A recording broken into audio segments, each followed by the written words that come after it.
I'm Faith Lapidus. And I'm Steve Ember with Explorations in VOA Special English.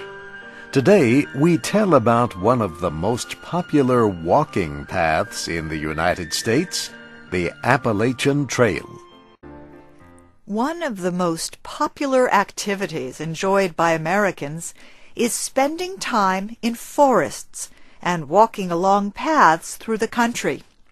This activity, called hiking, has led to the creation of paths throughout the United States. Some of these paths, or trails, are short. Some are only a few kilometers.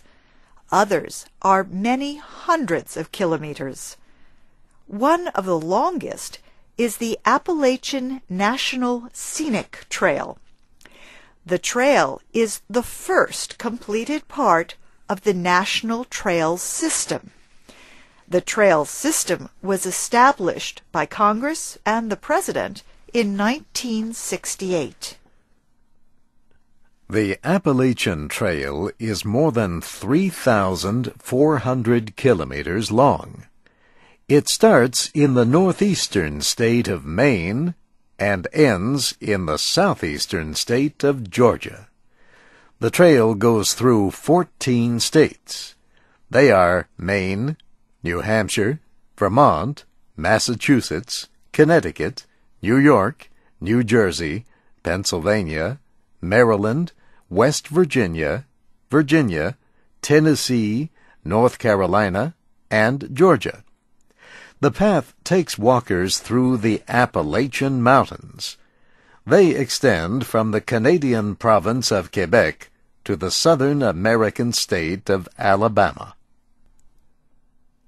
The Appalachian Mountains are among the oldest on Earth. They first began forming about 1,000 million years ago.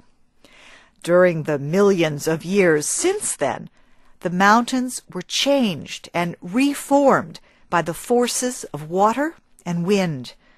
Ice also changed the mountains, making many of them smaller and digging valleys and lakes among them. Many different kinds of trees grow along the trail, and many different kinds of animals live in the forests along the trail. Land along the trail is protected by the federal government and by state governments. Some parts are not protected by the government directly. Instead, they are protected by legal agreements with private owners willing to permit people to walk across their property. Walkers on the Appalachian Trail pass through some of the great valley systems of the mountains. They can look down into these beautiful valleys and see farms and forests stretching across the land for many kilometers. Farmland in the valleys is rich and productive, and some of the great events in American history took place in the valleys. For example, one of the great battles of the American Civil War was fought in the Shenandoah Valley in Virginia. The Appalachian Trail was the idea of Benton McKay. Mr. McKay first proposed creating the trail in 1921. Although there were many separate trails in different parts of the eastern United States, most of them were not connected. In 1925, representatives of several private organizations met in Washington, D.C., and formed the Appalachian Trail Conference. Their idea was to create a trail connecting the two highest mountains in the eastern United States, Mount Washington in New Hampshire and Mount Mitchell in Georgia. It was another 5 years before development of the trail began under the direction of Myron Avery. 7 years after Mr. Avery took control of the project, the Appalachian Trail was completed. This happened on August 14th, 1937. Creating the trail was a difficult job that involved the work of many thousands of people. But there were no public celebrations or events to observe its opening. Public knowledge of the trail grew slowly. Today, it is one of the most famous trails in the world. However, it is not the longest hiking trail. Two others in the western United States are longer. They are the Pacific Crest Trail and the Continental Divide Trail. Still, the Appalachian Trail is the most famous.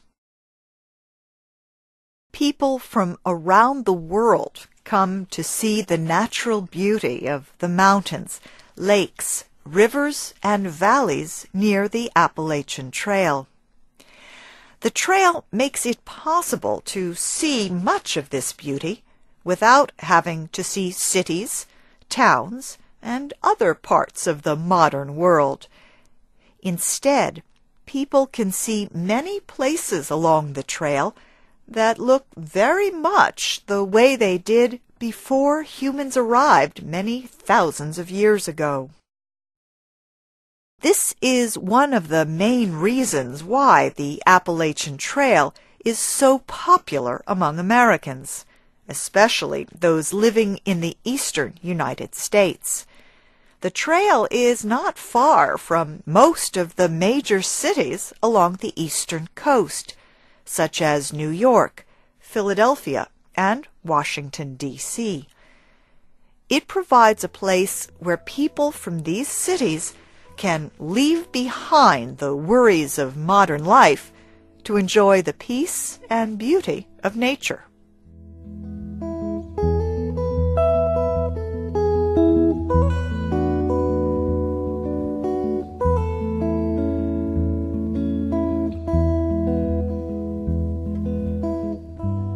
Most people who use the Appalachian Trail go mainly for short walks that last for less than a day.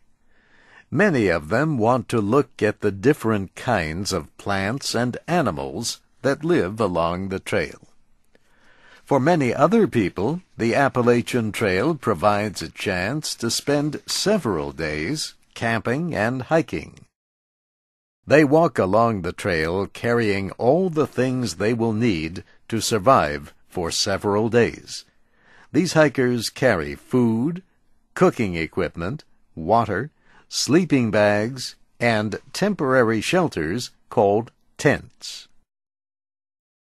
In New Hampshire's White Mountains, there are special camps along the Appalachian Trail where people can stay. The Appalachian Mountain Club operates these camps.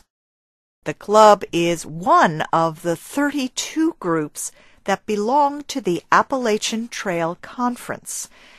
Volunteers in these groups supervise and operate the Appalachian Trail through a cooperative agreement with the National Park Service. The Appalachian Mountain Club has about 90,000 members. It is the oldest conservation organization in the United States. The Appalachian Mountain Club operates several camps along 90 kilometers of the trail. Each camp provides hikers with shelter, beds, and food. Each camp is located about a day's walk from the next one. These camps are so popular that it is necessary to request to stay at one a year ahead. It is especially difficult to find a place in such camps during summer weekends. Many people hike along the trail to such camps with their families. Writer Eileen Ogents is one of those people who stayed at an Appalachian Mountain Club camp with her family. She found it very different from what her family does every day at home. She and her family had to hike up a mountain path in the rain to get to their camp. There are no radios or televisions, so families spend time talking with each other. After 2 days in the wilderness, her family enjoyed the experience. The Oakins family's 2 days on the Appalachian Trail is similar to the experience of many people. The first part is difficult, but the rewards of experiencing nature are very satisfying. This may be enough for most people, but there are some people who want more than just a day or weekend on the trail. These people try to walk from the beginning of the trail to the end. They usually start at Springer Mountain in Georgia in the early spring. Generally, they hike the more than 3,400 kilometers to Mount Katahdin in Maine in 5 to 6 months. One person who tried to walk the Appalachian Trail is writer Bill Bryson. Mr. Bryson tells the story of his long walking trip in his humorous book, A Walk in the Woods. However, he and his friend did not complete the trip as planned. At the end of their long trip, Mr. Bryson and his friend asked each other how they felt about the experience and if they were sad to leave the trail. After thinking about it for a while, the two agreed that they were both happy and sad about ending their trip. Mr. Bryson said he was tired of the trail, but still very interested in it.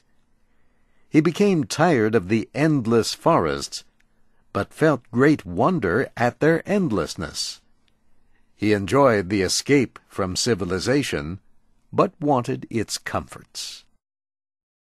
At the end of A Walk in the Woods, Bill Bryson suggests that his experiences on the Appalachian Trail changed the way he looks at life and the world.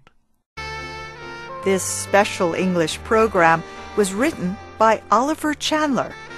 It was produced by Mario Ritter. Our studio engineer is Kevin Fowler. I'm Faith Lapidus. And I'm Steve Ember. Join us again next week for Explorations in VOA Special English.